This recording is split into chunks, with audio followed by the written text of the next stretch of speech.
from their smallest, most helpless baby forms, all the way to unstoppable, world-shaking titans. 8 Pokémon. Baby forms. Ultimate power. Let the life cycle begin. Turtwig. A tiny green turtle with a sprout on his head. Slow, stubborn, and convinced he's the leader.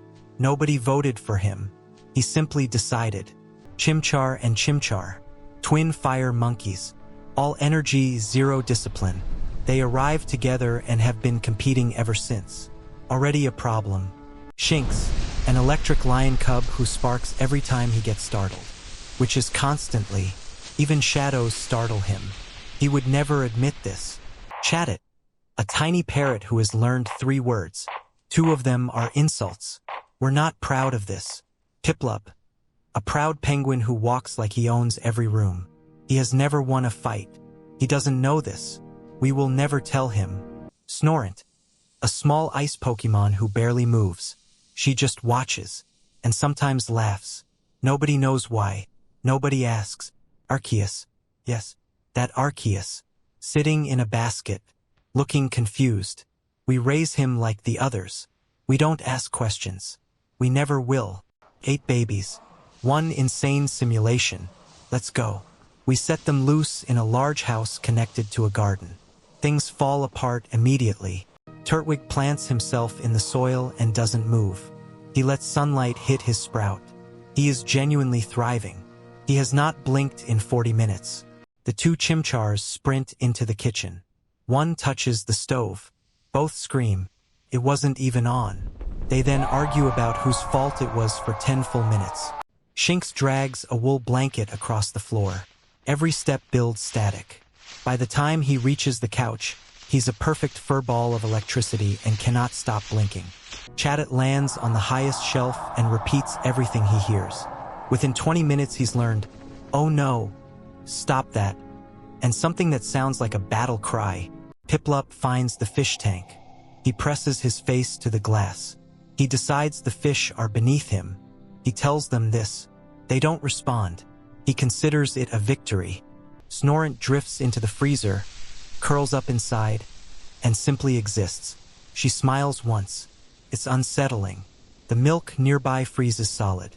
Arceus ends up on top of the refrigerator. Nobody saw him climb it. Nobody questions it. Turtwig gets a garden sanctuary. Rich soil, real sunlight, a stone platform at the center. The second we finish, he walks in, sits down, and doesn't move for 4 hours. Perfect.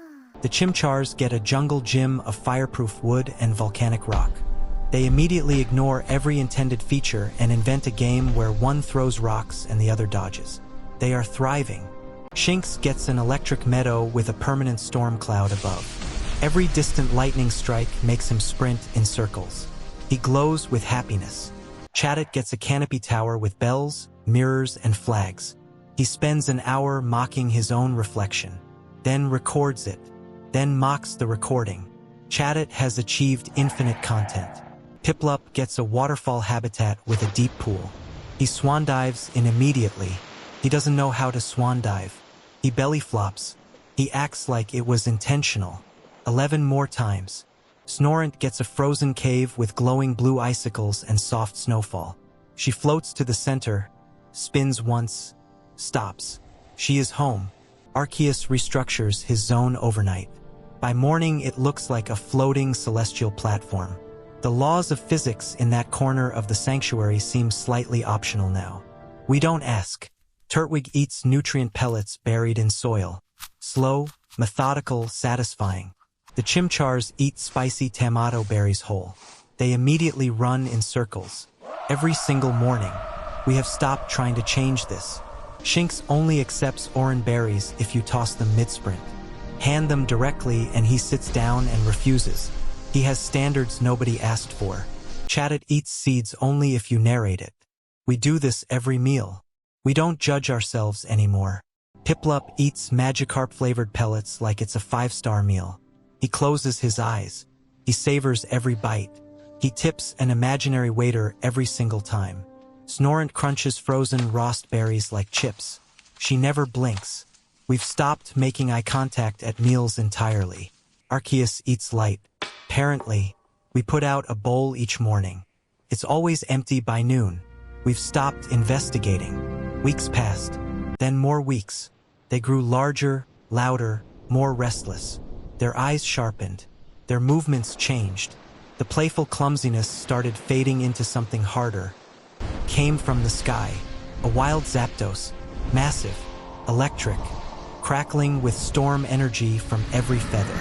It descended on the sanctuary like a living thundercloud, and it did not care about our little team. Turtwig stepped up first. Zapdos hit him with a thunderbolt before he took 3 steps. He bounced across the field and lay still, shaking. The 2 Chimchars launched ember blasts from both sides. Zapdos spun and released a thunder wave that paralyzed them both midair. They dropped like rocks. One of them made a tiny, defeated sound that no one will ever speak of again. Shinx launched a thundershock. Zapdos absorbed it completely, didn't even flinch. Shinx's electricity flickered out. He sat down, ears flat, completely drained.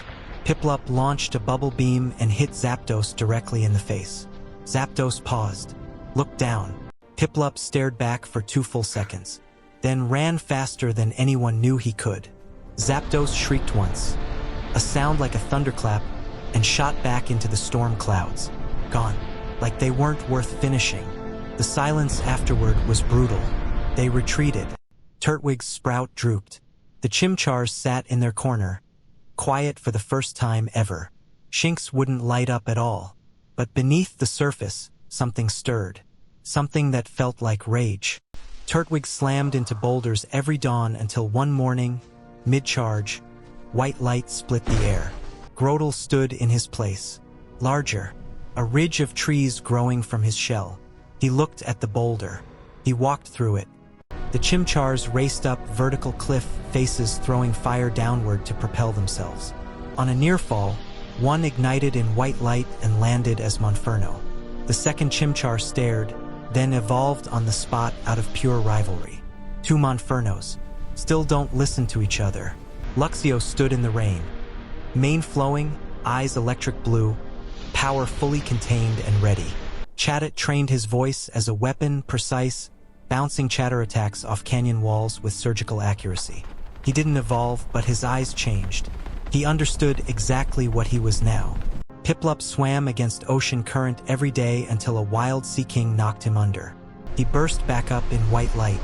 Prinplup broke the surface, sleek and fierce, trident mark gleaming on his chest like a crown he'd always deserved. Snorunt meditated in blizzards until she became the cold itself. During a confrontation with a wild Abomasnow, she transformed. Glalie emerged, a floating armored ice head with hollow eyes and frozen fury. She still smiles the same way. Arceus watched it all. He trained by standing still while the air around him bent. He did not evolve. He simply became more aware of what he already was. That was more than enough. One evening, no training. Just the team together as the sun dropped behind the mountains. Grotle let the others rest on his shell. The Monfernos sat back to back, quiet for once. Prinplup watched the water. Glalie floated above them all, cold air drifting down like a blessing. Arceus faced the mountain range. His ears moved once. His golden rings shifted almost imperceptibly. Something beyond those mountains was watching them. It had been watching for a while, and it had finally decided to move. They came at midnight. Gengar, Spiritomb, and Darkrai at the lead, moving through the dark like they were made of it. Silent, precise, inevitable. Darkrai, the pitch-black Pokémon. Patient, cruel. He had watched this team grow from a distance and made a cold, calculated decision. To break them before the real battle began. They took Glalie. Shadow tendrils wrapped around her before any alarm could be raised. She vanished into a black corridor that sealed shut like a slamming door. The cold she left behind lingered in the air like a ghost. Grotle cracked the earth with one stomp.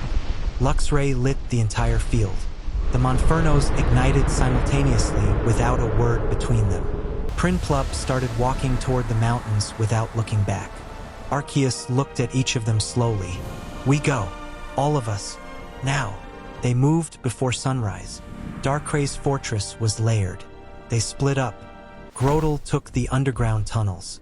A massive Steelix coiled in the darkness like a living wall of iron.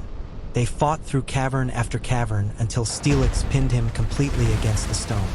Grotle dug deep, pulled energy from the earth itself, and white light exploded outward. Torterra stood, ancient, enormous, a full ecosystem on his back. He walked through the Steelix like it was fog. The two Monfernos raced through a burning forest guarded by a wild Infernape loyal to Darkrai. Cornered and nearly drained, they both ignited simultaneously. Two Infernapes landed on either side of their enemy. Blazing crowns, pure fire. The wild Infernape stepped back. That was enough. Luxio tore through city ruins patrolled by a massive Magnezone. When Magnezone locked him in a magnetic field and began compressing, Luxio exploded out as Luxray, full mane blazing. He fired a Thunderfang that split Magnezone clean down the center. Chatot took the sky route against a swarm of Honchkrow. He flew straight into the flock and unleashed perfectly tuned chatter blasts that echoed off each other and amplified until the whole sky rang like a struck bell. Every Honchkrow spun into confusion. Chatot flew through without a scratch. Piplup hit the ocean channel where a colossal Gyarados guarded an undersea gate.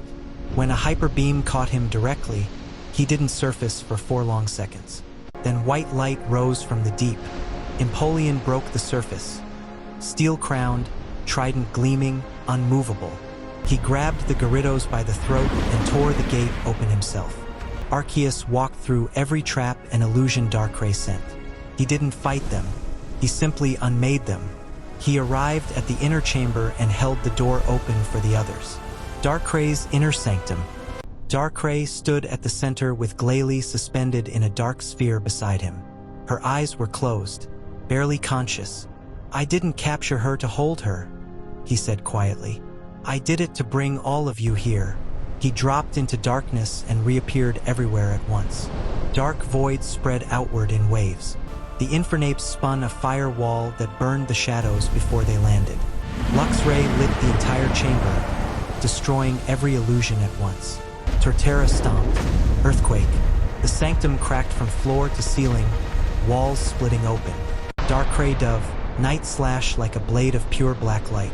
Empoleon raised a protect shield. Chatot's chatter shattered Darkrai's concentration at the critical moment. Arceus stepped forward, calm, inevitable. His rings rotated slowly and then faster. Every plate flashed at once, every type, every color. Judgment gathered above like a second sky. Hundreds of pillars of light, perfectly aimed, perfectly patient.